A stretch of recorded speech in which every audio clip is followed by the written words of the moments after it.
Ask the Podcast Coach for September 10th, 2022. Let's get ready to podcast. There it is. It's that music that means, hey, it's Saturday morning. It's time for Ask the Podcast Coach, where you get your podcast questions answered live. I'm Dave Jackson from the schoolofpodcasting.com, and joining me right over there is, do you have a Christmas sweater on already? It looks like it, doesn't it? It does, yeah. It's a little chilly here. It's from the Red Cross. It's when I give blood. They give away T-shirts. That's the one and only Jim Cullison from theaverageguy.tv. But before we get to questions, since it is chilly there, we need to warm up Jim. So we're going to get him some coffee there. And that fun-filled coffee, I actually brought something today to share. We're going to look at bad artwork today because our sponsor is Mark over at podcastbranding.co. And I love this one. There's a picture of just a pair of sneakers. That's it. That's your album artwork. Not a good first impression. Somebody took a picture of what looks to be a paint by number of number 52 on the Baltimore Ravens, Ray Lewis. So there's this is not how you want to make your first impression. You want to go over to Mark, and he is going to sit down with you and really find out what your show's about, what your vibe is, and make sure that your artwork matches the whole brand of your show. And so you don't want to look like these guys. You want to go over again to podcastbranding.co. And this could be your artwork. It could be your website. It could be a lead magnet. Anything that you want to look good, well, just go over to podcastbranding.co. Bonus, Mark's Canadian, and he's polite, and he's going to take care of you. He's an award-winning graphic artist. Check him out, podcastbranding.co.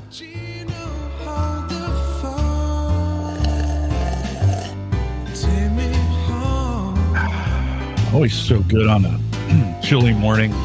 All is on its way, although I think it'll be warm by the end of the week. Big thanks to our friend Dan Lefebvre over there, based on a truestorypodcast.com. He has a couple new episodes out.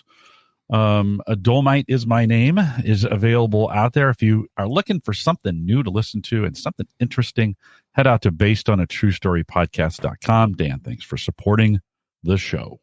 Yeah, I watched the Elvis movie on HBO, and that was well done. I'll be interested to see how much of that again was true or whatever. And this is interesting. Daniel J. Lewis from the Audacity the Podcast coming back in September. Dave and Jim are stereo offset today. Dave is slightly right and Jim is slightly left. That's probably our political leans too. Well, what's interesting is that would be observation. As far as I know, I have not touched the pan in the Rodecaster. Kim is waiting in the wings, though. Kim, what's your question? Welcome aboard. Good morning, gentlemen. I came to you a couple weeks ago and said, so I've got to do this redirect thing, and you scared the crap out of me. Gentlemen, okay. It was so simple that I couldn't believe it. I spent more time chatting with Mike Dell about changing my email address at Blueberry than I spent doing this process, which was a great investment of time as far as I was concerned. There you go. Don't scare us so much. And there's this plugin called Redirection that makes it really easy. Yes, That is the key. And the reason we scare people, though, is if you had a typo, you lose your audience. So it's not that it's not hard. It's just you now totally get why I say whatever you do, don't multitask while you do that. Yeah, but the whole process took me less than 15 minutes. Yeah, so it's cut and paste. That way you can avoid the typos. Bingo. Right. Yeah. Well, good. So, I'm glad to hear it. So congrats on getting it done. We'd rather scare you and have you do it right than say, piece of cake, and then you call us back and are like, hey, that was way harder than you told us. So it's a self-protective mechanism to keep me from coming in punching you in the face, right? Okay. Exactly. I got it now. That'd be it. Awesome. All right. Anything else, Kim? Nope. All right. Thanks for the update. All right. Yeah, good to see you. You bet. Have a great Saturday. DR has won something called Pod Lottery. I believe the new name for that is Spotify. They give out hundreds of $1 million about every 6 weeks to somebody. I have never heard of that. I did find, which leads me to, I have notes over here. I keep finding new things that I'm like, wait, what is that? And this is one that I kind of go, let me share my screen here. The website, if you're listening to this in the car, it'll be in the show notes, is called Podfollow. And this is one of those kind of like Linktree looking things, but it's kind of cool. So if I go here and I'll type in Ask the Podcast, come on, there we go. So if I click on this, it's going to ask me. So I now get a link, but here's kind of what it does, which is, I know this is shocking, Jim. The answer to a podcast question almost always is? It depends. It depends, right? So here, the good news is I can give them this link. Now, I would not give out podfollow.com/767655864. I would say askthepodcastcoach.com/follow so that I still have my own brand in there.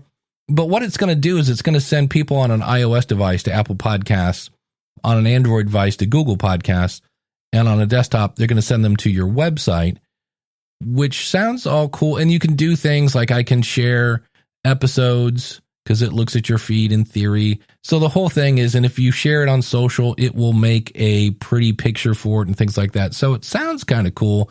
And I'm not sure what stats they get unless it's how many times people clicked on this.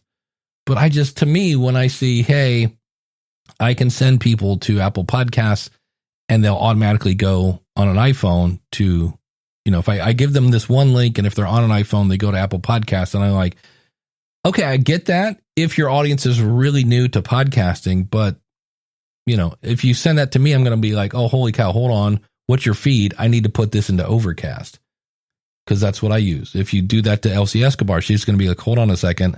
What's your feed? I need to put this into Castro. So I get that Apple Podcast is the top dog in the whole app listening world and that whole 9 yards. But there's just a part of me that like, why don't you just do this on your website?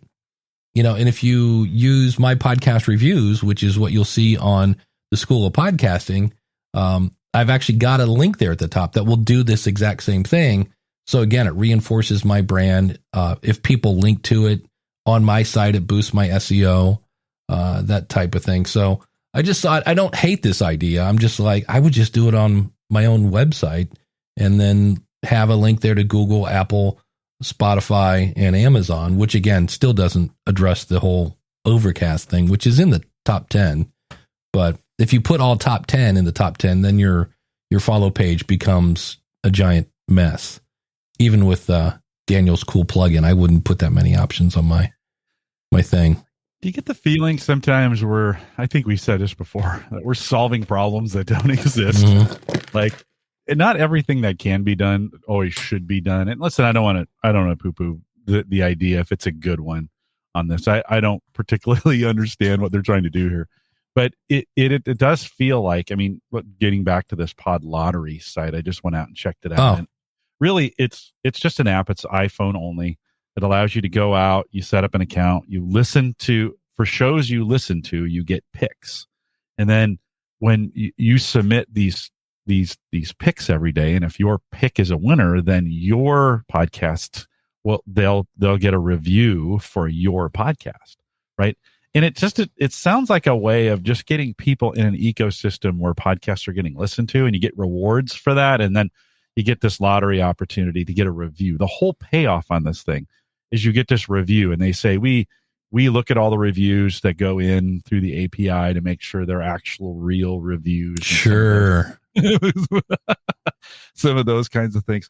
But the whole purpose is just to get reviews, right? And listen, again, nothing wrong with getting and asking for reviews, right? Social proof, some of those kinds of things. Well, that's my question. Are the reviews in the Pod Lottery app, or are they? Oh, they go to. I think eventually they make their way through the API onto Apple. Yeah. So you're going to get a lot of great show. Love the host. Will be the review. Probably. Yeah. I wouldn't. I would. Well, okay.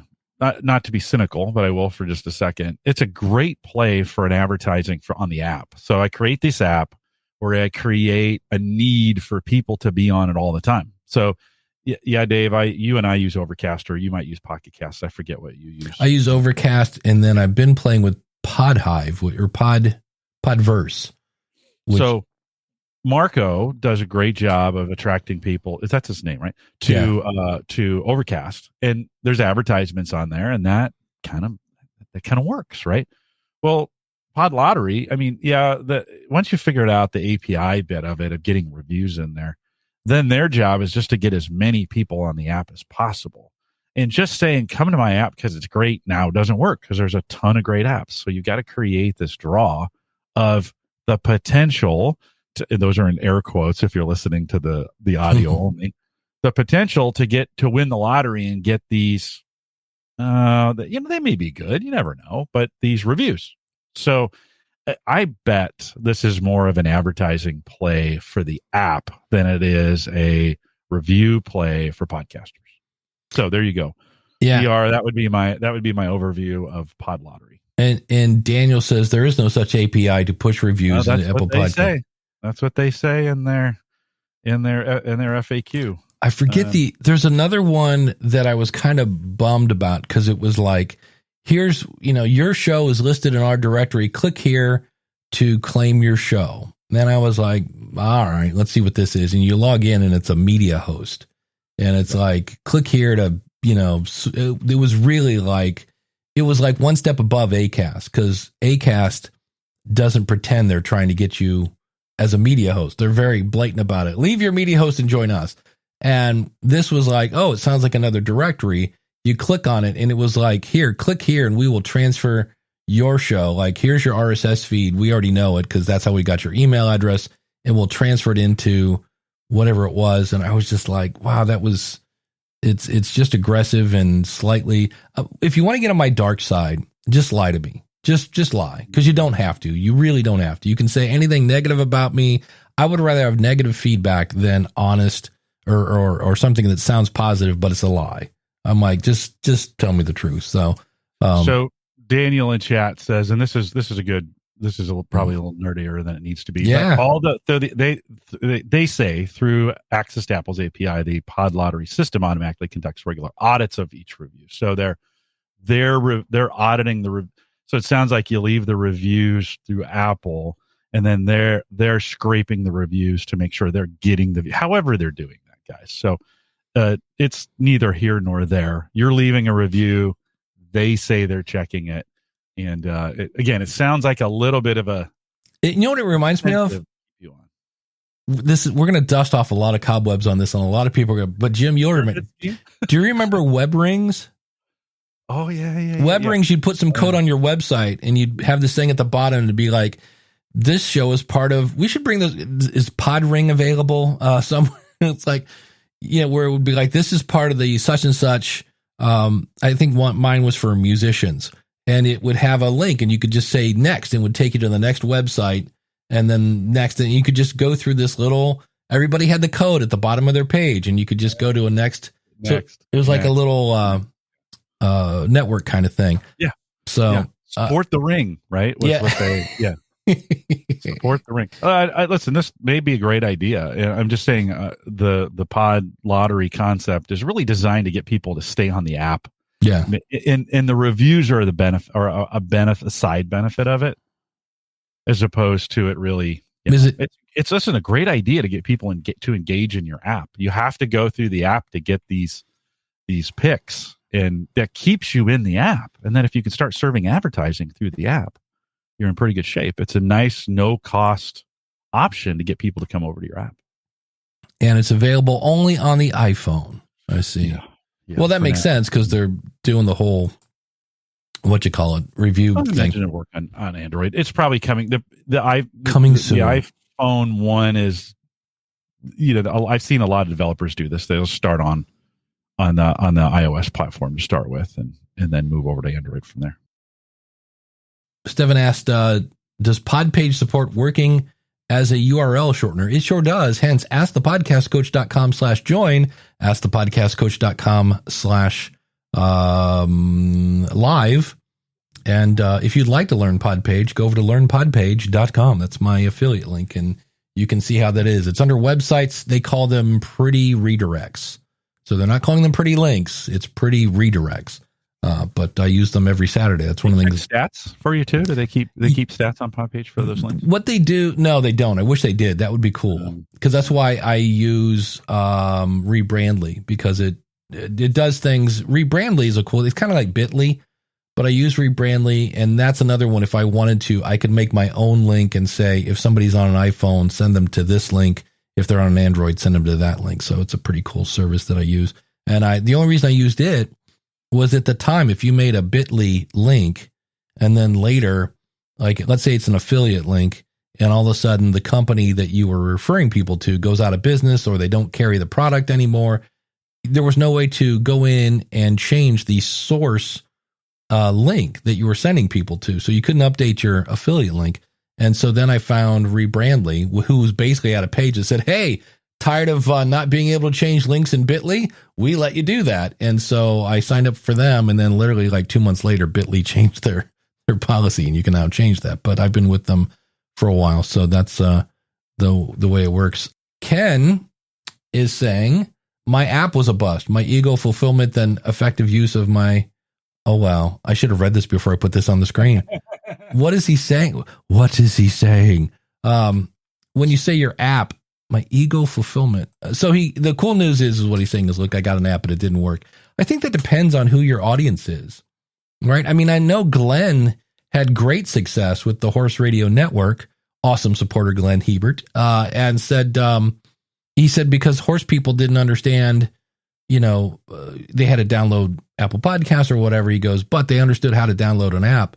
And so I will probably say I get 4, if that, a month. I have an app for the School of Podcasting through Libsyn, and I do not promote it at all. It's just called Podcasting Tips. And when you download it, you get the School of Podcasting. And, so I don't promote it, and still 4 people are downloading it because they found it in the App Store. It was like, oh, what is this? And so they downloaded it and go to town. I did the app through Spreaker for a while. The iPhone, $99. I think it was $100 a year for each app, iPhone and Android, and I got some usage out of it. Eventually, it kind of the numbers just kind of faded off as more people moved. At least my listeners moved to other other apps, whatever. And when I killed them, I got no feedback. Nobody's like, hey, where's the app? So I was like, okay, good call. I was ready to bring it back, Dave, if something, turn it back on, if a bunch of people were like, hey, wait, but killed it. I got no feedback, saved me $200 a year. And it was a good, good option. Depending upon what you're doing, an app might be very applicable. Yeah. Might be a good choice. So, and in the process of, it's interesting, because I'll be in a Facebook group or Reddit or something leads to that, which leads to this, which leads to that. I found the guy from Pod Inbox, and it's killing me because I can't remember what his pod is. Something like the Podcast Growth Show or Grow Your Podcast Show or Grow Show, something. Anyway, he was interviewing a person I know whose name is escaping, Sonny Galt. And Sonny, he said, is the founder of the Podcast Network Alliance. And I was like, Podcast Network Alliance, because that sounds a little bit like the kind of Podcast Academy kind of thing, or not is that the name of yeah. And so I looked it up, and I thought, because I know there are some people that have, we have our awesome supporter. He has the whole History of Sports network. Arnie, the football dude, has a network. And so it turns out there's the Podcast Network Alliance, and it's a whole thing where it sounds like a bunch of network people with networks get together. So I looked at it, and of course the first person, that's their, wait a minute, somewhere down, here we go. They're members. And of course there's Glenn right there in the upper right-hand corner. I have not heard of many of these. Soundadvice.fm, the Bar Podcast Network Asia, kind of cool. But I know there's like an Asian kind of network. There's the like People of Color network. I've seen that. And I was like, oh, I bet people don't know this exists. And so if you're running a network, it doesn't look like and there's Sunny. She's the person I know. She also works for Zencaster. And so these are the people behind it. And I was like, I did not know. But when I click on join, I don't think that at least from what I saw, I don't see where it costs anything, so at the bottom where it says, how did you hear about us? Put Dave Jackson, put Ask the Podcast Coach, Jim Collison. But I was just like, didn't know this. So there's a lot of that, I think, that goes on where I'm constantly running into stuff. Like I'm always hearing about podcast events that I would have gladly promoted, except like I'm not like we talk about Felix and the Latin Podcast Awards because I know about them, but I don't know if they just think, well, he's not a person of color or he's not a female or he's not whatever. And I was like, okay, but I would gladly, because there are people of all shapes and sizes that listen to all my shows. I'm like, I'd be happy to promote them. So if you have something going on, let me know. So have you run anything that you kind of go, I didn't know that exists? Or well, there's always a challenge in knowing everything. Yeah. There's so many things going on in the challenges, and even when we create networking apps or ways to stay networked or whatever, then we get a whole bunch of those. And then it's like, okay, which one of those do I, I'm in Discord for a bunch of crypto stuff, and I follow a whole bunch of different crypto groups, and I've so many I can't keep up. So you start then eliminating the ones you're not a part of because you're like, and then things go on in those and you don't know. So it's certainly a challenge. I think we're in that, we're in that phase in podcasting right now where it's popular enough. There's probably more services, more offerings, just like this pod lottery we were talking about, that are popping up that we can keep track of. The goal they're trying to solve is trying to bring podcasters together and get them reviews and then create a community around it. So, but there's a couple apps like that are out there. Which ones do I do? Yeah, it's and as you said, they are, Pod Lottery is brought to you by Podmatch and Podcast SOP. So when I saw that one, I was like, wait a minute, Podcast SOP, that might be a little stepping on my toes here. Oh, there you go. You've never heard of them before? I actually have, because I know the guy who runs it, which is this guy's really nice. He runs Podmatch, and I forget his name. I should know it. But as soon as I saw him, I was like, oh, it's the Podmatch guy. Yeah. And SOP is standard operating procedure, not that's cool podcast. But this looks like keep track of upcoming episodes. This is like podcast, the thing I'm using over here, Podcast Studio Pro, where I can put in my ideas and drag them into episodes. It sounds like it, at least. Yeah. But speaking of that, you can see the next thing I was like, oh, we could talk about this. Jennifer in a Facebook group somewhere said, a word of caution as you, where to spend your advertising dollars. That's actually my question of the month, kind of, is I'm asking, a lot of people are promoting their shows on other shows. And my question is, have you ever actually gone to listen to a show after hearing their promo on another show? Because we're all spending money. My question is, okay, yeah, but is it working? And in the case of Jennifer, she says, I'm new to Podbean and I just launched a new podcast using their hosting service. It's a paranormal podcast, and I paid $200 to place a trailer for it in front of targeted categories that would fit my audience. Well, Podbean placed my trailer in front of a sex podcast, which is a whole new kind of paranormal in that way. Maybe you're having sex with ghosts or something. I don't know. That's a weird one. Okay, I'm flexible enough that if it was a sex advice podcast or something, whatever, but this was an ASMR, which I only know every time I see that, I don't know exactly what it stands for, but I just know it's something like mouth noises, like that kind of thing. Basically audio porn. Nothing against sex, but this is not my target audience.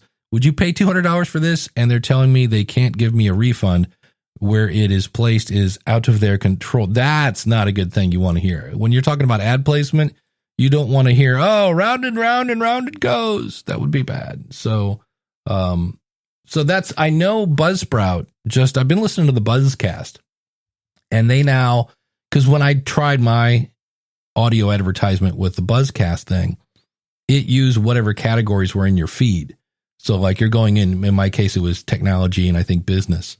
And now they have, in the same way that the podcaster can say yes or no to having your spot on their show, you get to say yes or no if they can run your spot on their show, because I don't want my, podcasting show run on a sports podcast. That doesn't make any sense. So it's going to be tricky to see how this all, lines up and things like that. So, listen, getting that categorization of it right I think it's a harder problem than we think. And it just takes a little bit of work. I understand the no refund policy because those ads have been served and have been heard by people. The miscategorization of it, I guess I'd want to know, in a lot of these advertising, you can check off turn on whatever you want or don't want, right? And I'm kind of wondering, I've never been through Podbean's advertising thing.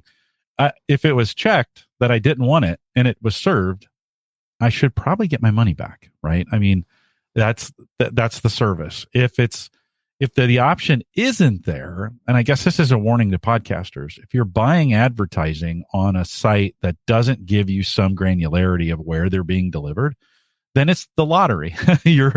Then it's, and you may not want to advertise there if you don't have some kind of control. I know Spreaker's got a whole list of categories that say, hey, this and that and that. I can't have my business podcast. I could never have a business podcast show up on one of those, one of those. Yeah. I'd be fired. Right. So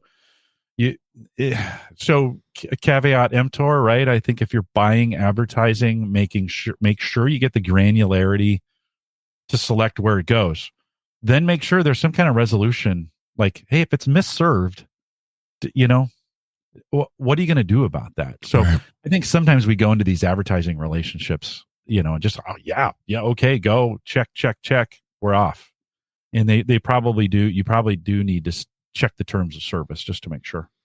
Yeah, that's there was that whole thing where Spotify had a problem with that, and they had alcohol ads on shows about sobriety, and they're like, yeah, that's not good. Yeah. So you have to be careful with that. Well, I mean, imagine in the political climate we're in today and how that could go wrong. Yeah. How ads for certain sides of things could go wrong on certain podcasts. So yeah. Just be, I guess the word to the wise is just be really, really careful and make sure this may be an area where you actually want to read the terms of service. Yeah. No, nobody does that. But that may be something you want to understand before you go off and do that. And remember too that if you are doing ads, I'm experimenting now with advertising in Pod News, and realize that there is the advertisement that makes people click. So that's part one, and then the other thing is where you're sending them to. Like if you go, well, 10 people clicked on it, but nobody ordered anything. Well, okay. So you got people to click. So maybe that ad is okay. That's appearing in the newsletter. Maybe need to work on your landing page. And then there are other times if you go, nobody even clicked on it. All right. Well, what were the words that you put into the newsletter? That's a whole ball of wax. So you have to really kind of think through and think about it. But Gary says, in terms of, I was asking, we're all running ads. Is anybody actually finding new shows through this? And Gary says, yeah, he says, I've gone to podcasts after hearing ads for shows on other shows. Well, that's an example of why people are doing this. If you get your promo in front of the right audience and you've written a good, some sort of ad to get people to click, well, people like Gary will click. So Gary, you need to go to schoolofpodcasting.com/question and upload that answer. And of course, be sure to mention your show and your website. I did learn a lesson. This week's episode on the School of Podcasting is going to be, here are like probably 5 or 6 things I've done recently that didn't work. And one was, I started having, I asked my audience, like, what is your question? What would you ask for the question of the month if this was your show? And somebody sent in a question that, looking back at it, I really appreciate that they sent in the question, but I should have reworded it. But I wanted to use their voice, and they just didn't voice the question very well, to where people, it was the first one I had one reply, and I was like, ooh, that kind of tanked. And I had somebody give me feedback that said, it wasn't really the most clearly worded question. I think people were confused. And the other thing I did is I changed my page to go right to, Rumble Studio.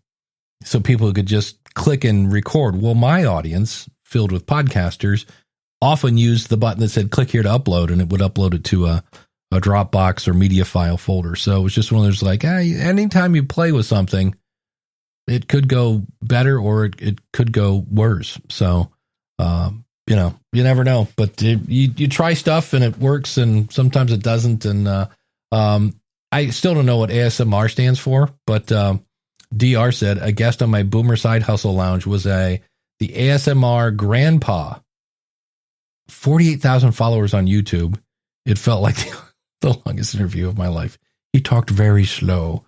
So, if you are looking for the whole podcast movement, Ben Shapiro talk, I'm not going to do that live. And the reason for that is it's a lightning rod. It makes it, people are very, very passionate about it. If you want to hear me talk about it, go to the end of the School of Podcasting. There will be not this week, which is one of the things that I've learned is sometimes you need to do a little more research than you thought you did.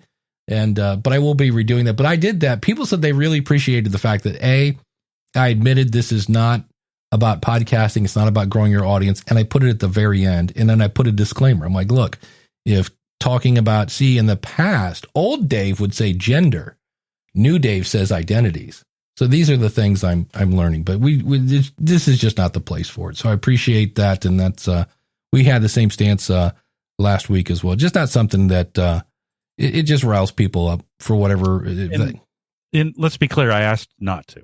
Like, I was just like, let's not do that. So that's a little bit of it was just me asking not to do it. The other thing I realized last week when I was listening to the episode is I asked this question and then in true Dave Jackson fashion took a tangent. What are the 3 biggest things that will make you choose not to listen to a podcast? Somebody in a Facebook group said they were researching this for a client, and I asked this and then started talking, and we never actually answered the question. So, Jim, what are the things that make you tune out? Things that make me tune out of a podcast when I'm listening? Is that the... Yeah, it's kind of speaking of weird, maybe not the best worded question. What are the 3 biggest things that will make you choose not to listen to a podcast? Oh, really bad audio. Yeah. I mean, that's easy. Number 1. If I feel embarrassed for the host in the first 30 seconds, now I haven't heard one of those in a long time. So I think we've gotten better overall, but somebody who comes on and they're uncomfortable, that makes me uncomfortable when those kinds of things happen. So those are 2 big ones for me. Or someone just starts screaming into the microphone from the very beginning. Now I do like when you start this show, when you say the word live, you put a whole bunch of emphasis, I can't do it. You get that rock and roll David Lee Roth thing going on when you do that. Not every week, but you do it. I like that. But someone screaming into the mic, that's not for me. Sports guys, what is it with sports that we have to say, taking the eye on this week, the Browns will be trying to, like, okay. I know. We had a guy on our local news, the sports guy, would just, we're going to send it over to so-and-so. All right, well, this week at the Diamond. And you're like, okay, you have a microphone in front of you. You don't need to scream. Sometimes I wonder, we do this with headphones on. If we're not getting enough audio back into our headphones and we're talking, our volume goes up. Our tone goes up a little bit too, because you're pushing. Yeah, you don't know what you sound like, so you're pushing your audio hard. I wonder, not in all cases, but I wonder how many podcasters are recording and not truly hearing their full fidelity back into their ears, so they understand what they're going out, what their audio is like going out. Then it's even more scary when you think how many don't know they're actually doing that. Like how many don't know. Like, let me give you an example. So if you have this mic and it's plugged in via USB and you're listening on the output of it through the microphone jack on the back, you are not getting full fidelity. It's kind of this muffled, you can kind of hear yourself, but you can't. I mean, it's not very good. I see a lot of people do that.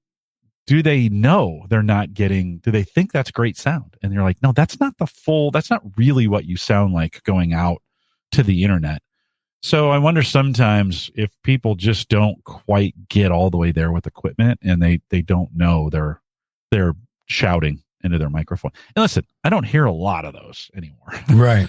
So it's not, we asked the question, what would make me not if I hit play and they were like, crazy on the mic? Maybe like, okay, what's the next one? Yeah. Well, that, and now, the whole 30 seconds at Apple, it's like they have that big listen button. And if the first thing is a really long ad, unless your name's Joe Rogan, I'm not going to sit through that. That's one of the things I love about Overcast. I have Overcast start Conan O'Brien Needs a Friend at the 7-minute mark, because I want to hear him do his chit chat with his, hey, I'm going to make fun of all my staff and make them feel like crap, which sometimes I get it, but I don't get it. But I like Conan O'Brien, but his beginning is just, I never go, man, that was a great 7 minutes of audio. I'm just like, I really just tuned in to hear him talk to, whatever, James Taylor or Billie Eilish or whoever.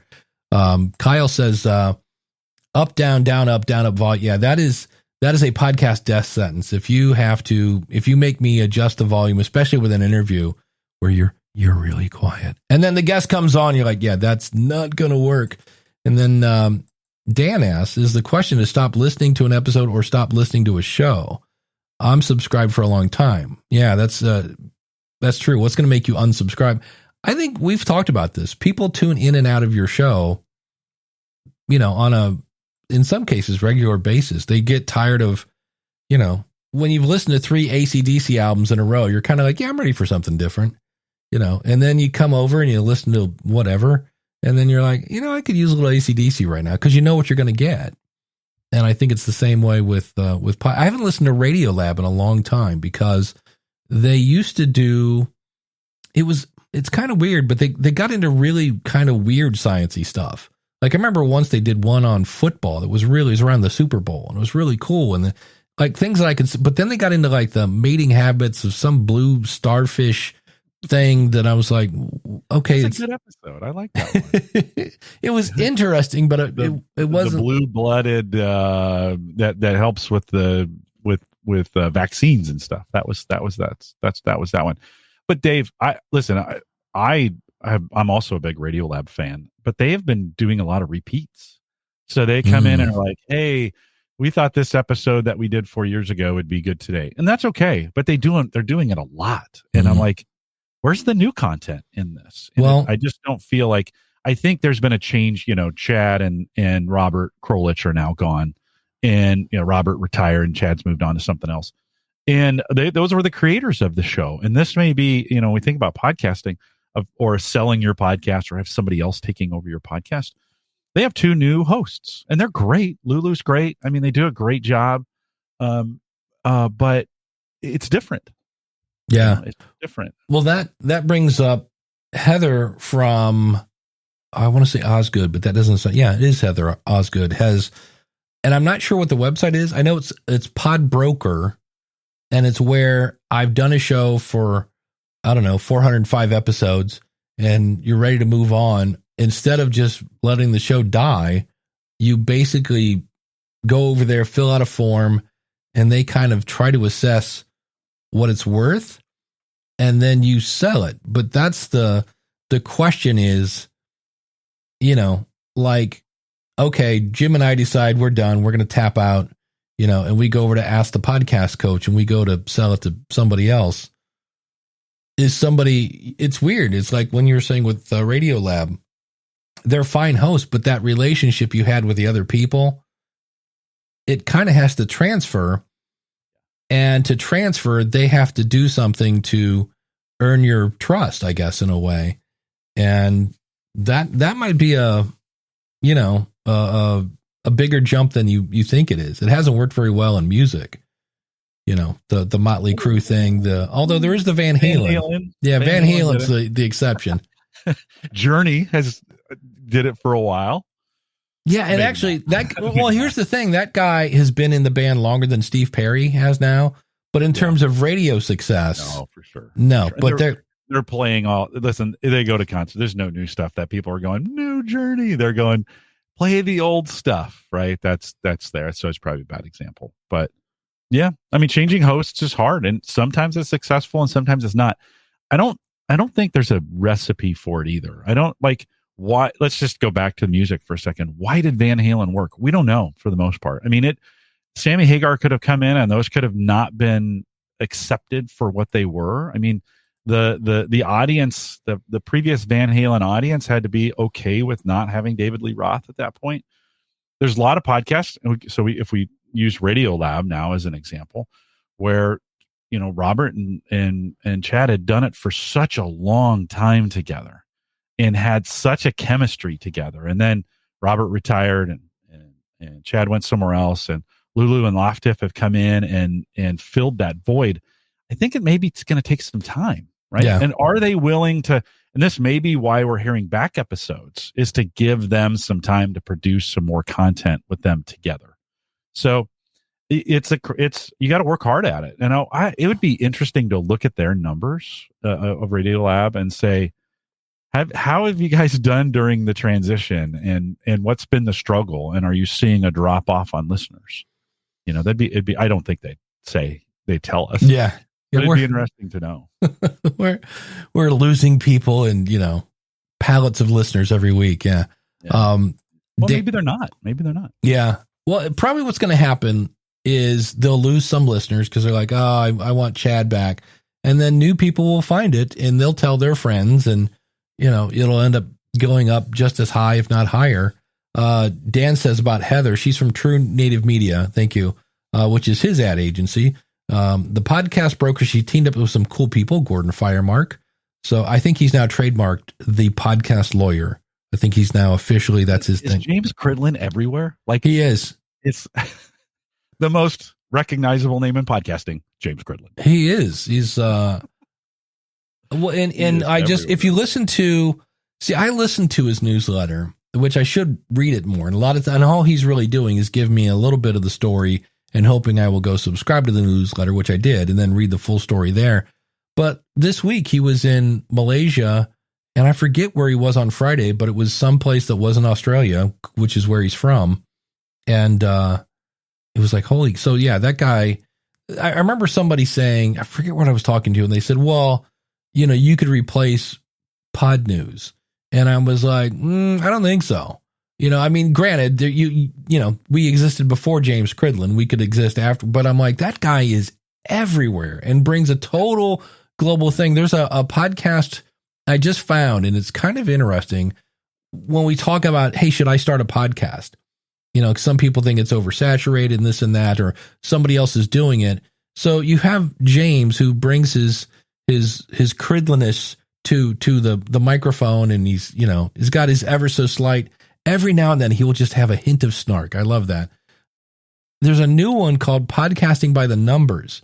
And it's interesting because this guy so obviously comes from a radio background. I mean, the only thing that's missing is like typewriters in the background. I mean, it is old school radio. Like I expect it to be like, bah, bah, bah, bah, dun, dun, dun, dun, dun, dun, dun, and here is the news from the podcast agency. All right. It's just like, holy cow. And, but I've also learned that numbers, because it's all about numbers. 58% of podcasters like sugar on their Wheaties or whatever. It's kind of interesting. And then see, now DR said, I love the number show. It's very short stats. I just love it because, and I don't mean this in a negative way, right? We all come from, this guy comes from radio because it just sounds like, you know, it just sounds like old radio. Like, not so much like 1940s, like, oh, humding all the time, not that kind of thing, but just very, you know. I wish we did more of that style of, that is kind of yelling into I don't know how long I could take a 40s radio broadcast. Welcome to Ask the Podcast Coach today. Yeah. We'd have to come up with all those. We're going to try one more time here. It's a humdinger. Yeah. We'll see if his bandwidth is improved. John, is that his name? This is John. Yeah. John. Yeah, and it looks he's connected. There he is. Can you hear it? Oh, now you can hear me. There we go. And what's your question? How can we help? This app gets janky sometimes. It does. I talked to you, Dave. I talked to you a couple of weeks ago. Do you remember? Yeah, I do. What's your question? John Busy. Oh, first I don't have a question. I have a couple questions actually. I have just two, but I wanted to say thanks for the advice because you told me to get the Zoom podcast P4. I got that. Nice. And it's very good. I've been using it. I'm driving right now. I'm obviously not on that right now, or I have a big diaphragm microphone that would sound a lot better. That's all right. But I'm driving. I'm on my Bluetooth headset, so I probably sound titty. But thanks for the advice. That was great. That's a really good piece of equipment. It's very portable, and I've been able to carry it around with me. Nice. And I use the Bluetooth feature, so I can have people on my phone and I can stream live and all that. So very good. Thank you for that. Oh, you're welcome. Yes. Appreciate that. The question I had is it says on your thing in the Podcast Hall of Fame. I'm in the Podcast Hall of Fame. Yes, that is true. Yeah. Can you speak on that a little bit? How you got there and all that? I started in 2005. I am dedicated to helping people plan, launch, grow, and monetize their podcast. I did it long enough to apparently people listen to me. And a group of my peers, when asked who should we induct into the Hall of Fame this year, said, "Oh, we got to get Dave Jackson in." And nice. I mean, that's how it happened. I didn't have to apply. I didn't ask. It was just one day Gary Leland called me up and said, "We're inducting you into the Podcasters Hall of Fame." And I was like, it's one of the few times I've been speechless. I was like, "Are you sure you got the right guy?" Cool. Yeah. Is that even working? Nice. Is that process still in place, Dave? It's still in place. We inducted Evo and Emily Morse and a bunch of other people last year. It's for whatever reasons, the ceremony is at Podcast Movement Evolutions. I wish they would bring it to Podcast Movement instead. But yeah, it's still around and still happening. But that's what it is. I think if you go to Podcasters, I think with an S, Hall of Fame, that'll take you to a page that explains more about it. And it also explains the criteria. I think you have to be podcasting longer than 10 years, and I forget what the criteria is, but there's some sort of criteria. Well, just two more questions. You're like a podcast expert. You obviously helped me as soon as I talked to you. Do you have like a course, or do you just, like, if I want to learn more about how to improve mine or spread the word or whatever, do you have a course, or would you just suggest listening to your episodes? It's funny you should ask. I run a website called schoolofpodcasting.com. I've been doing that since 2005. If you want consulting, I can do that as well. I have resources like the podcast review show that I do with a guy from radio, where we actually review your show and your website, because some people just like, hey, I need some feedback. I've got that.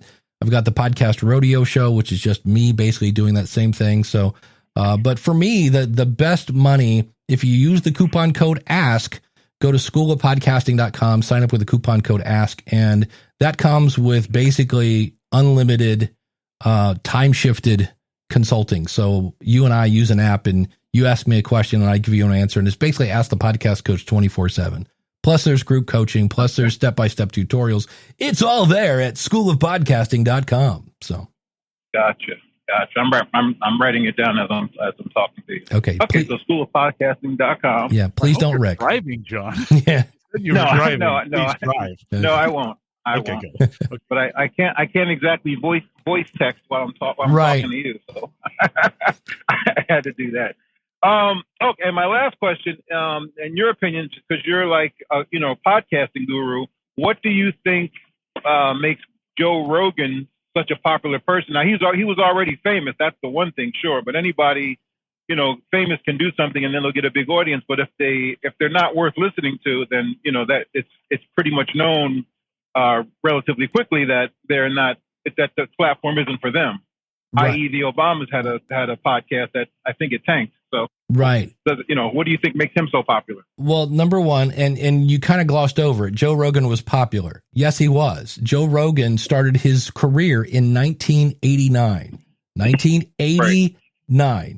So it took him like 9 years before he had his first album. He was on 2 network shows. There was Fear Factor and other things like that. So let's not gloss over the fact that he had millions of people who knew who he was. And at the time, doing a really long interview show was people were doing interview shows. Nobody was doing 3-hour interview shows. And for the record, I think Joe should edit.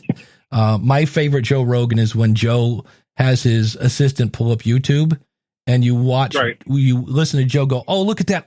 Did you see that? Oh, I'm like, that's great audio, Joe. And he's not afraid to be Joe Rogan. I mean, he's had people with pitchforks and torches, demanding that he gets fired because he said something, and he just says it. And if you like him, you like him. If you don't, you don't. And I don't know, Jim, why do you think Joe Rogan is popular? Well, like you mentioned, he was popular before, so he carried that in. I mean, he carried that audience in, and then for whatever reason, I think the kids like it. Like all my kids like it because it's just raw radio. Like it's just he doesn't pull punches. He doesn't hold back.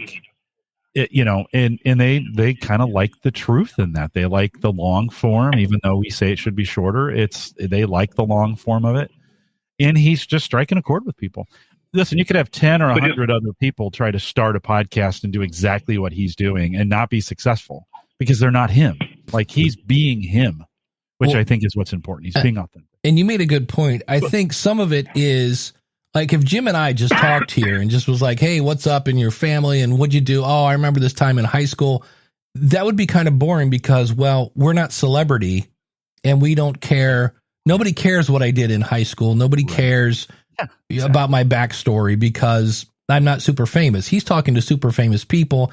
And the other thing, and I don't know this, it's just a thought. I think Joe picks his own guests because he has people that I've never heard of come on the show. He has the old MMA thing too. That's a whole other thing. But like when he talks to, it's either comedians or big celebrities or people that are like, he had Ted Nugent on, and Ted Nugent's another lightning rod. You either love that guy or you hate him. But it was interesting because you found out that Ted Nugent's son is a vegan.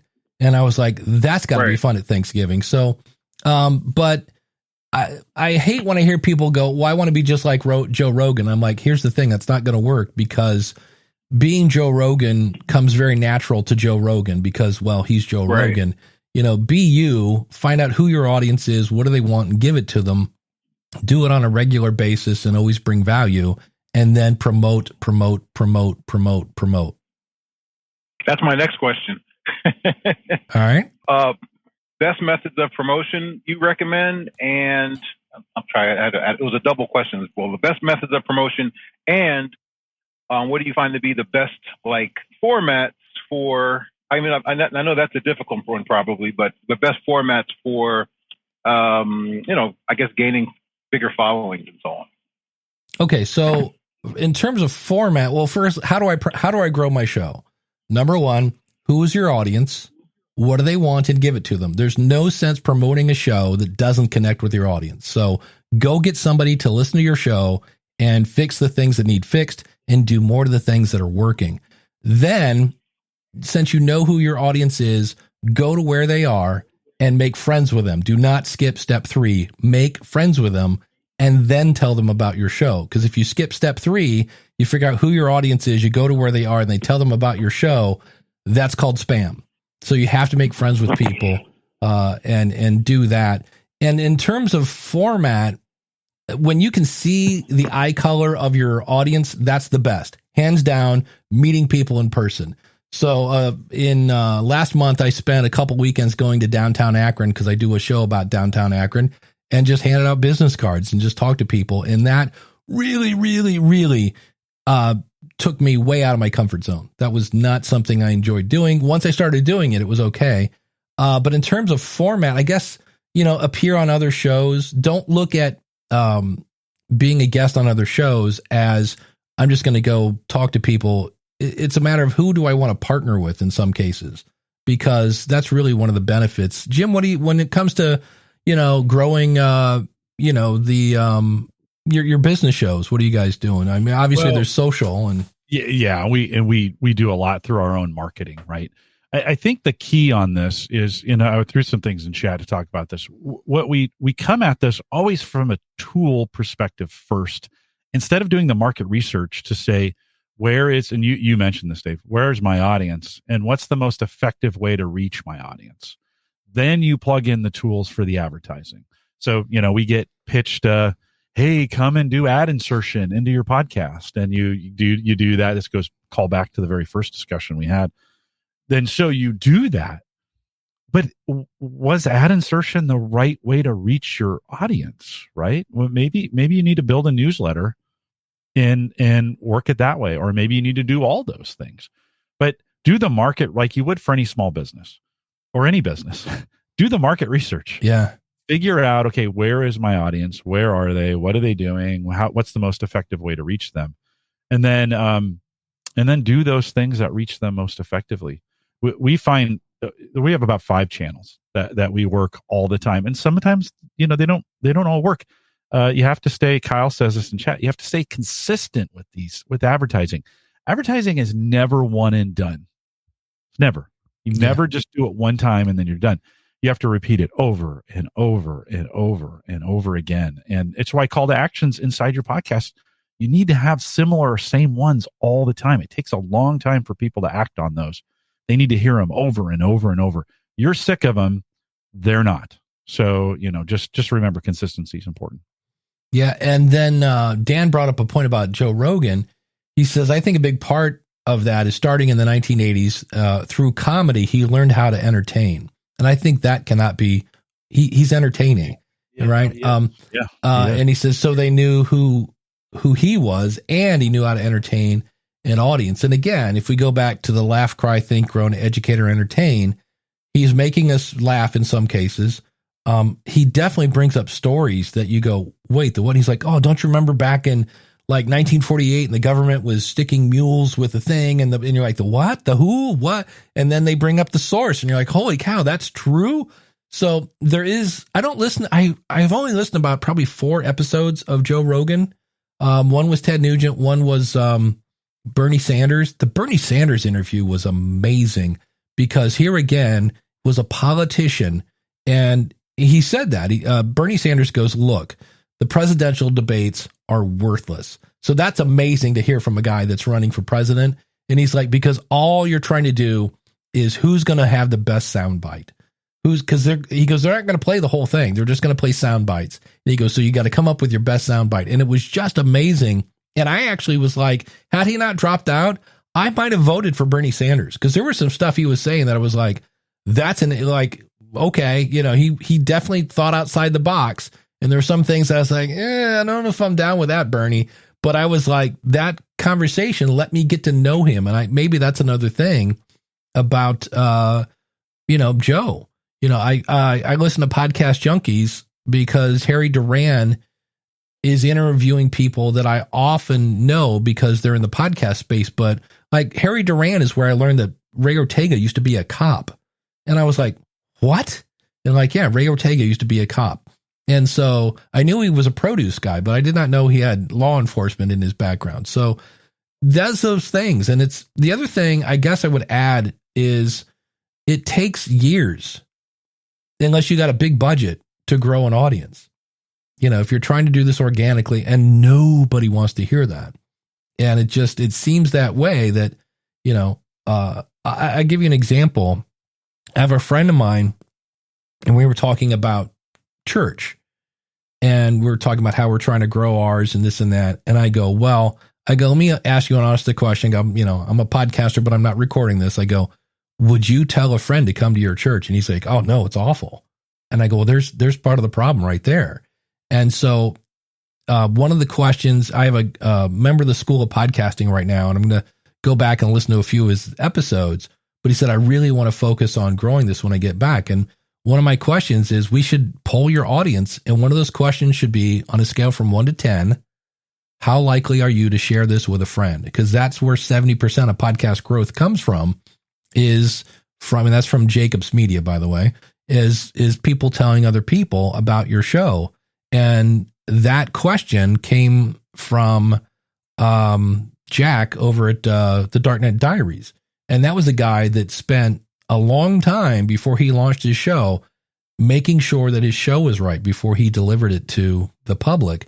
And when he was on my show and he's getting 300,000 downloads an episode, I was like, how you doing that? And he's like, I just asked my audience to share, but he knows that works because he did the work to make sure the show was good.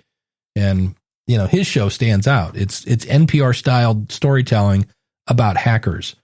Gabrielle asks, what type of mic holders are you using? I am right now using an OC White called Podcast Pro. I want to say it's $99. I've used the ones from Rode. Those are fine and dandy. I've used ones that are a little less expensive from Samsung. I got one sitting over here that's working good. So the only ones I typically, I don't know, Jim, what are you using? It's an on stage. I was just looking at it to see what the I've had it for so long. Oh, you mean you're talking about the clip? I guess that's the question, Gabrielle. You talking about the clip or the boom arm? Yeah, I just used that Rode one. That real common, $99 for the arm. This is an on stage. The holder is an on stage studio holder. Because what Jim has, I can recognize it by the little grooves in it. Is the actual clip is a shock mount. It's rubber, right? Yes. Yeah. So that's a shock mount, which means in theory, if Jim were to knock on his desk, that should he's actually tapping on the arm and I don't hear it. So that's that. So yeah, the boom arm, the Rode PS2 is a really popular one. Blue has one that's pretty cool. That's, again, most of them are around $99. The Samsung has a few that are maybe not as long, and so they're a little cheaper, and those are fine. This one from OC White has a built-in cable, which I kind of like, until it was about, I don't know, a foot too short. So I had to rearrange my desk. So that's kind of cool that they have a built-in cable, but I kind of wouldn't have minded. I know the Rode and the Samsung have, I believe, just the ability to kind of hide the cable and things like that. So, so that's what we're using. I'll have links later in the show description for that. And only on this show do you have people talk about James Cridlin, who's everywhere. Nobody beats Jason Bryant. Greetings from Serbia. So you need a show, Jason, because in your free time, of course, to explain, like, you should do a travel show. Because you've been, usually where he's at ends in like Extan of some sort. But that's interesting. So yeah, Kyle Bonda says a Heil shock mount is good too. There are all sorts of different things. So. I don't like the big, I don't like the big shock mounts. I've seen the big round ones that have all the cables that you push this thing into the middle of, and that's not my favorite. Like I don't want a big. I like this one, and I threw the link to it to Amazon in the chat room if you wanna grab it. But yeah, that's not my favorite look. No, I don't like that. When I saw these, and they're like $13, and they do exactly what I needed to do, I was like, yeah, if I can get that look without having it, I bought them twice. I bought one for here and one for work, and at $13, and they don't, those elastic rubber bands wear out. They do. Yeah, eventually they stretch out and then they stop. Then you got to buy new ones. And I had a big for the microphone that shall not be named, the Blue Yeti. I had a shock mount for that, and they've got the elastic bands in it, and eventually after a couple of years, one of them broke. I had to replace them. Yeah, and the fun part of the Blue Yeti is, depending on how you have it, you probably had to buy a shock mount designed for the Blue Yeti.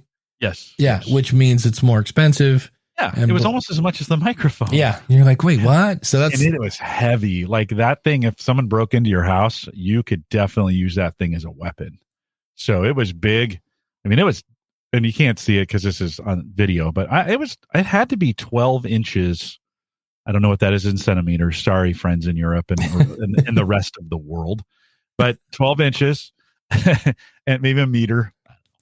And it was gigantically round to support that mic. And it's just a big, bulky. I ended up selling the whole thing to a gamer. There you go. They liked it. They weren't, they were just looking for the sound. Yeah, that's it. That brought me back, man. I remember when the US was going to switch to the metrics, and we were like, no, we just changed our mind. Well, I grew up in California in those days. This was the 70s, right? When we were going to make this change, and all the distances were in kilometers, miles, and kilometers. Thank you, Daniel, for saying it was 30 centimeters.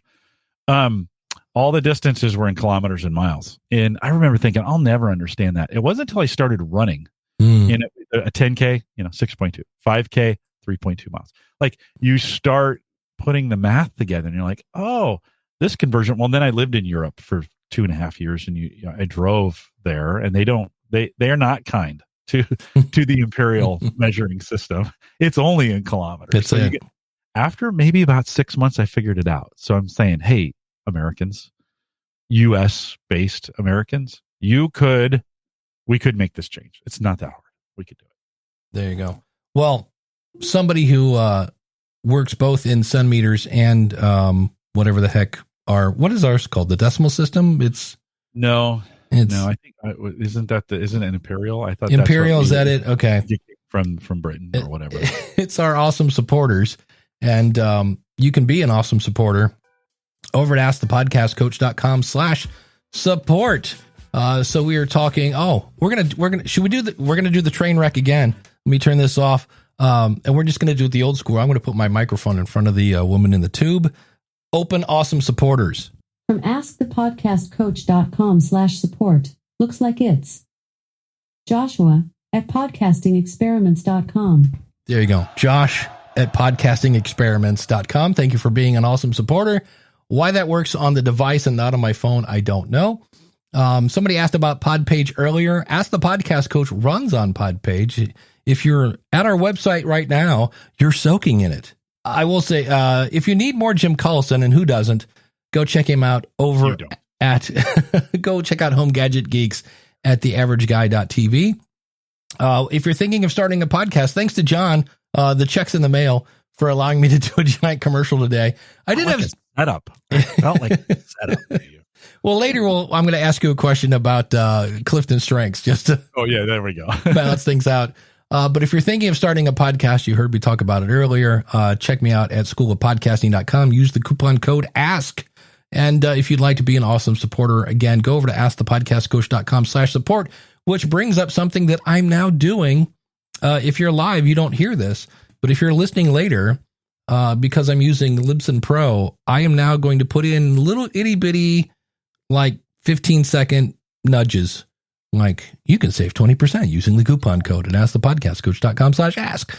And what's cool about this, because remember, in the past, it was kind of a hassle to remove certain parts of the show because I'd have to export it twice. I'd have to export it ad-free, and then I have to export it again and give this to the patrons. Now the patrons get the ad-free one. I upload the ad-free one and then insert the ads in post in Libsyn. So I was like, that's less work. It's more work, but it takes like 4 seconds to go here, and I can mark it in my thing. And so that's another, but we're back to having a bonus of being an awesome supporter. You now get the show with less commercial interruptions. So that's going to be a new thing. Unless they're planted in there. Unless they're baked in because John asked one. Yeah. Well, I got this question. It's interesting because some of these I got like before I went to Podcast Movement. So I'm like, I hope this is a good question. I copied and pasted it. And Jim is giving me that look again that like, hey, I'm really, really thirsty. Doggone it. I see you holding up your cup. So there we go. Can't have a co-host in need of, some. I was completely out. I was like chewing on the grinds. So this is from Megan. She says, hello, everyone. 2 slightly related questions. I bought the .com and the .org and the .net domains for my podcast website. So far, are there any others I should purchase? And my answer to that, my knee-jerk reaction was like, I don't know if I would even buy the .net these days. I go for the .com, and I'm trying to think the last couple. I don't think I bought the extra ones. Little caveat on that. I think if you have a website that's difficult to spell and people are misspelling it all the time, you might want to buy the misspellings of it. So it's just one of those, if they want to add an S, or if it's I before E except after C, or if it's whatever, if it's unusual and the misspellings are going to get used, that could be that could be something you want to look at to see what. The other thing, Dave, I would think about is if you're into Google Analytics and your domain contains a keyword of some kind, and that is that's a hot word on Google.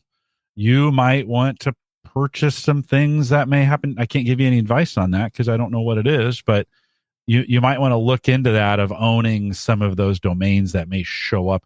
You got to do a lot. This is an area where you got to do a lot of work and a lot of research. Yeah. So that's an area you might want to dig into, or hire an SEO specialist to say what should I do.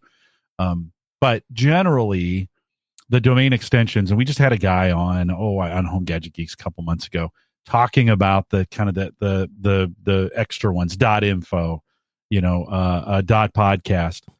I don't think that's one of those areas where people naturally go, oh yeah, I'm going to try .podcast.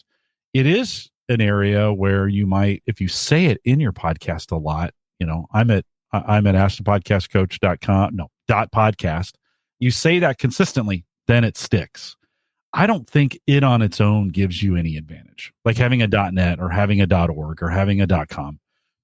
That one small exception may be .com because we've said it so often. Yeah.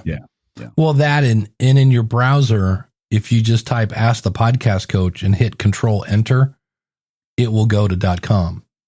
It's a keyboard shortcut. So yeah. So that's and there's a good Daniel also says numerical and spelled versions, right? I mean, I think about my friends over at Two Guys, and they say the number 2. They own the domain Two Guys, but you might want to also own TWO and TOO, guys. You might want to own all 3 versions of those on the .com. It really kind of comes down to a budget, like how much do you want to spend every year to renew these domains? Yeah. Kim Newlove over at the Pharmacist Voice, I think she has pharmacistvoice.com and pharmacistvoice.com. I know Ray owns Podcaster Studio as well as Podcasters Studio, because you don't know where that S starts. When you say Podcaster Studio, is that Podcasters or Podcast? So he bought both. And then you can point those domains at the other right domain. Gary Leland, when he had Podcast Pickle, he had it PICKLE and EL and PIK. Like there's like 8 million different ways to misspell the word pickle, and he owned them all apparently. So yeah, and you also have to keep in mind people can't type. So that was the first one. What's your strategy for welding social media as a publicity marketing tool? Where, what, and how often do you post? That's a great question. I'm awful at social media. I am finding out when I do start to follow people, they post a heck of a lot more than I do, which kind of makes sense because when you think about it, if you put out a tweet or whatever, it does not live long on somebody's timeline. Like when I go to I've been playing more on Twitter probably in the past month, and you can see something and then go to a website and come back and your whole Twitter stream is completely refreshed because it's been, 2 minutes and everything that was right there, it's scrolled down because somebody is, tweet, depending on how many people you follow and things of that nature. You got to have consistency in those spaces, and each platform defines consistency a little bit different as far as what that means. And I don't think, shouting into the internet is you may gain a few people that way. You actually have to engage with people out there. Like they leave messages, you should respond back. They say things, you should reply. Be nice on there. Like don't start arguments. Don't pick fights. Don't do those things, right? Get out there, be a nice person, respond to people. That's the best way. I still we still use Twitter quite a bit. And if you ask a guru, they'll be like, Twitter's dead. Well, yeah, it is in big form. I don't think I'd go to it and create an audience there now. But I have a whole bunch of followers over there that I talk to all the time on Twitter. Yeah. And because we use it as a platform to chat and engage. So just make sure you're engaging on it. My favorite line about Twitter, and I wish I could remember who said it because I thought it was hilarious. They're like, Twitter, where fun goes to die. Listen, if you're not curating and you're not being careful and you're not those things, Twitter is it's like YouTube. Just to be honest. Yeah. Comments. Yeah. You have to moderate, right? You have to use some common sense. You have to, I had somebody ask me the other day, I've been trying to build my presence on Twitter. And I was like, why? Like if you're not already there, man, it's an uphill battle. Now, if you go out there and you start attracting some people and you start having some conversation, why would you walk away? Yeah. You know, keep doing it. But you gotta measure your engagement. Yeah. Coach Dave says about the domain. I think if you're at a stage where you're just now buying your first website, it doesn't matter which domain right now. Invest in show reps and build. Yeah. So yeah, I don't think we're in the past, like .com. If you didn't have a .com, like people would kind of give you the head tilt, kind of like, oh, .net. Oh, sorry to hear that. You know, it's like, it's not quite that bad anymore. I think we've all realized that there's so many websites. He says, I own 40 plus domains. He is an amateur. You're not. Do you own, Dave? It's over 100. It's crazy. Oh I do thin the herd on occasion. I'll go in and I'm like, because usually it's an idea I had. I'm like, oh, that would be cool. And then you go back and, you know, I think I still own Castermind. That was one. Every time you say .com, by the way, I think of .com, the Yahoo. Oh, yeah. Yeah. Hold on. Think about the branding on that for a second. Who's thought about Yahoo? Right. Like some of you are like, what's Yahoo? Right. Who's thought about that? But in my brain, when you say .com, I think of .com, Yeah. You know, little banjo playing in the background. That's the power of branding, my friends. You want to hear something funny? I still use Yahoo as a landing page, but almost because it's so bad. Yeah. My favorite is they'll be like, man narrowly escapes being eaten by shark. See video. And you'll go to it. And of course, there's 8 million ads all over the page. Oh, yeah. And it's horrible. And they'll be like, you know, this person was in insert ocean here, blah, blah, blah. And then there's no video. And the headline was like, it's all clickbaity. And then you'll see people that actually have a Yahoo account to be like, yep, leave it to Yahoo to say, watch the video and then not provide the video. It's just horrible. It really is. And I'm like, I know they kept trying. I know for a while they hired Katie Couric to do some sort of original thing. And I was like, So here's a fun strategy. Coach Dave says, I bought a misspelling of a competitor's domain once and redirected it to my site, and it actually generated traffic. Yeah. Yeah, that'll work. If it's popular, right? You just can't, like, you can't, if that's not getting searched for, it won't work. The thing I've yet to be able to do is sell a domain. Like, you know, you can give GoDaddy like $20 a year to be part of this auction, and they'll be like, battlingbands.com is worth, $150. And I'm like, great, let's list it for 50. Nothing. Just nothing. I'm like, okay. And it's so. Do you own battlingbands.com? I do own Battling Bands. That was a podcast at one point.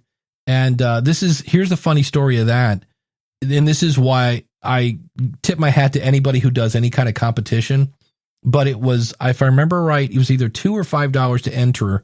CD Baby this is back when people were buying CDs and stuff, and they had an affiliate program. So I would have people say, hey, here's my song in the metal, and here's another band that has a metal song. I'd put the two metal bands up against each other. So I've made a whopping $4. And then if somebody bought what would happen is the band, like the people that came to vote for band A, probably liked band B because it's the same genre. So they would then buy band B. They'd vote for band A, but they would buy band B, and I would earn commission off that. And the big giant prize was, if you win, you get to battle again for free. So, you don't have to pay your whatever $4 entry fee. You just get to battle again. And I went through every voting script that blocked IPs and blah, blah. I'm here to tell you, everyone got hacked. There were people that were clearing their cache and all sorts, just like for $2. Like, this is the steps you're going to do to avoid paying $2. It was so dumb. But it was, and then it was fun. I mean, it was interesting, and I got to meet, because what I did then, of course, was I'd get to start these relationships with musicians who I then pointed at the Marketing Musician podcast and my book. So it was a way to kind of like create a podcast where my audience was, and then make friends with them, and then tell them, oh, by the way, for marketing, stuff for music, check out the Marketing Musician podcast. So it was fun, but it was a lot of work. And I just remember I could download the voting whatever data, and you just see where like this one person had voted like 38 times from the same IP address. So it became a big headache. And I just was like, yeah, that's enough of that. And then I really wish there was a thing. It was called the PodSafe Music Network, and it was later changed to Music Alley. And I really wish we could bring that back. It was really cool where podcasters could upload music, or I'm sorry, musicians could upload music and basically say, hey, you're free to play this on your podcast. And then all you had to do was mention something on your podcast to point back to the Music Alley website or whatever. It was really cool.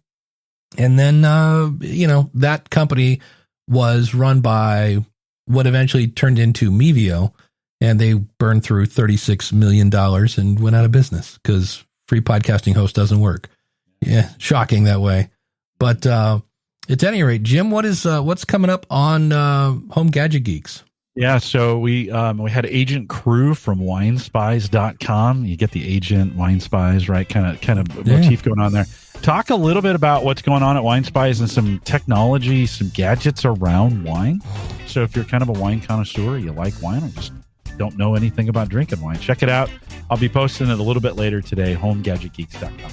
Nice. Is there like gadgets to like get the cork out of the bottle kind of stuff? Or yeah, you'd be surprised at the different styles of things there are just to get the cork out. And then, of course, there's aerators and all kinds of things. I mean, we talk about different services they have. So yeah, it's pretty cool. It was a fun conversation. I really enjoyed it. I'm more bourbon than I am wine, but I enjoyed the conversation. Nice. On the School of Podcasting, I've been taking notes recently, and this is not, again, about the PM22 thing, just for the record, but I'm going to be sharing about some mistakes that I've made and looking back how I made them, where I made them, whatever. I'll give you a preview. One is I have an episode right now as I speak that says, because of my podcast, I went to Brazil. And you're like, wow, that's really cool. There's only one problem. My guest didn't go to Brazil. I thought she said Brazil, but she didn't. And so it was like, really? I could have sworn, like, nope, I went to this. I'm like, okay. She's like, and I've been to these other countries. And I was like, you didn't go to Brazil? Nope, never been to Brazil. And I was like, okay, well, I'll have to fix that. So there are a few things that I've done. One thing I do want to test here before we get out the door, Jim, I'm going to hit my mute button. I need to know if I'm muted when. Yes. Yeah, okay, because I was in something else and they said, no, I can still hear you. And I was like, that's interesting. But so that'll be out on Monday on the School of Podcasting. And thanks to everyone in the chat room and on the Wisdom app. We'll be back next week with another episode of Ask the Podcast Coach.